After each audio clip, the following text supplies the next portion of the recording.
নমস্কার বন্ধুরা, আজ আমি আপনাদের খুব সহজে টেস্টি পাকাল মাছের সর্ষে ঝাল রান্না করে দেখাবো। তার জন্যে এখানে আমি কয়েকটা পাকাল মাছ ভালো করে কেটে ধুয়ে পরিষ্কার করে নিয়েছি। আমরা কিন্তু এই মাছটার পাকাল মাছ বলি, আপনারা কে কী নামে বলেন অবশ্যই কমেন্টের মাধ্যমে জানাবেন। এখন আসুন, রেসিপিটি দেখতে হলে ভিডিওটি একটা লাইক দিয়ে ফুল ওয়াচ করুন। আর এই মাছ খেতে যেমন সুস্বাদু তেমন কিন্তু স্বাস্থ্যকর, তাই এই মাছটা আমি যেভাবে রান্না করছি এভাবে যদি করে খান খেতেও ভালো লাগবে আর স্বাস্থ্যের পক্ষেও কিন্তু খুবই উপকারী। তাহলে আসুন রান্নাটা শুরু করা যাক। প্রথমেই আমি এই মাছের ভিতরে দিয়ে দেব একটু লবণ। এই মাছগুলো কিন্তু এখন খুব একটা পাওয়া যায় না, তবে এগুলো কিন্তু বিলে ধরা পড়ে। যাদের আশেপাশে বিল জাতীয় জায়গা আছে তারা কিন্তু এই মাছগুলো সহজে পেয়ে যাবে। দিয়ে দেব একটু লবণ। এই মাছগুলো যেহেতু চাষের মাছ না, তাই খেতেও যেমন সুস্বাদু হয়, স্বাস্থ্যের পক্ষেও খুবই উপকারী হয়। দিয়ে দেব একটু লঙ্কা গুঁড়ো। এখন সুন্দর করে মাছটাকে মাখিয়ে নেব। অফ ক্যামেরায় আমি হাতের সাহায্যে মাছটা সুন্দরভাবে মাখিয়ে নিয়েছি। এখন এইভাবে কিছুক্ষণ থাক, তার মধ্যে আমি মশলাটা রেডি করে নিই। মশলাটা তৈরি করার জন্য এখানে আমি একটা মিক্সিং জার নিয়ে নিয়েছি। এর ভিতরে প্রথমে দিয়ে দেবো আমি সর্ষে। এখানে আমি 2 টেবিল চামচ মতন সর্ষে দিয়ে দিলাম। দিয়ে দেবো পোস্ত, 1 টেবিল চামচ মতন পোস্ত দিয়ে দিলাম। এখন এগুলোকে শুকনো অবস্থায় একটু ঘুরিয়ে নেব, তাহলে পেস্টটা খুব ভালো হবে। শুকনো অবস্থায় ঘুরিয়ে নিয়েছি। এখন এর ভিতরে দিয়ে দেবো কয়েকটা কাঁচা পাকা লঙ্কা, দিয়ে দেবো একটু জল।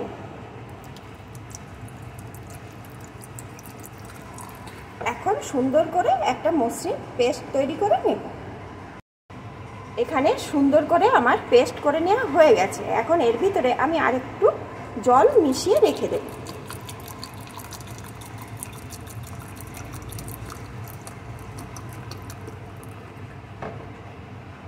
এখন মশলাটা পুরোপুরিভাবে আমার রেডি হয়ে গেছে। এখন রান্নাটা শুরু করা যাক। রান্নার জন্য এখানে আমি পরিমাণ মতো কড়াইয়ে সর্ষের তেল বসিয়ে দিয়েছি। বন্ধুরা, এই রান্নাটা অবশ্যই সর্ষের তেলেই করবেন। যে কোনো মাছের সর্ষে ঝাল সর্ষের তেলে না করলে টেস্টটা ভালো আসে না। তেলটা গরম হয়ে গেছে। এখন আমি এর ভিতরে দিয়ে দেব কালো জিরে, সাথেই দিয়ে দেব 2টো শুকনো লঙ্কা। এখন এগুলোকে একটু ভেজে নেব।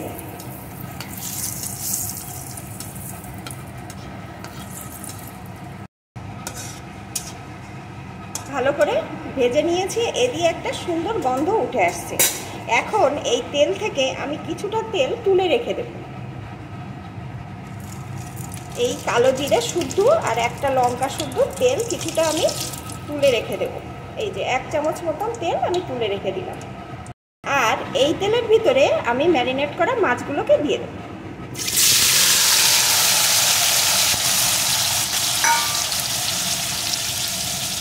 মাছগুলো একটু এপিট ওপিট করে ভেজে নেব।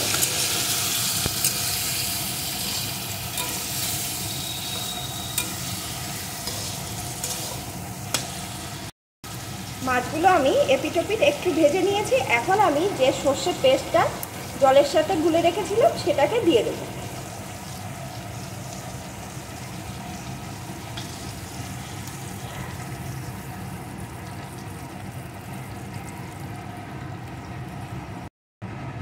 সাথেই দিয়ে দেব পরিমাণ মতো হলুদ গুঁড়ো, স্বাদ অনুযায়ী লবণ, কয়েকটা টমেটো কুচি,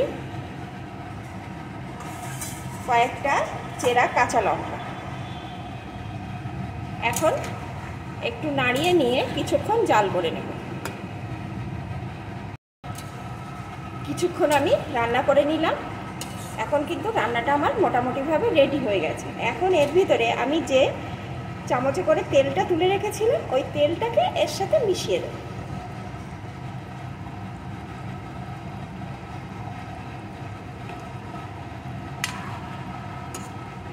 আরও 1 মিনিট জাল করে নেব। তেলটা মিশিয়ে দিয়ে আরও 1 মিনিট জাল করে নিয়েছি। এখন কিন্তু পাকাল মাছের টেস্টি সর্ষে ঝাল একদম রেডি। এটা কিন্তু গরম ভাতে খেতে যেমন স্বাস্থ্যকর তেমন টেস্টি। বন্ধুরা, তাহলে আমার এই রেসিপিটি আপনাদের কেমন লাগলো প্লিজ কমেন্ট করে জানাবেন। ভালো লাগলে কিন্তু অবশ্যই একটা লাইক দিয়ে দেবেন। এখন এটা আমার রেডি, আমি নামিয়ে নেব।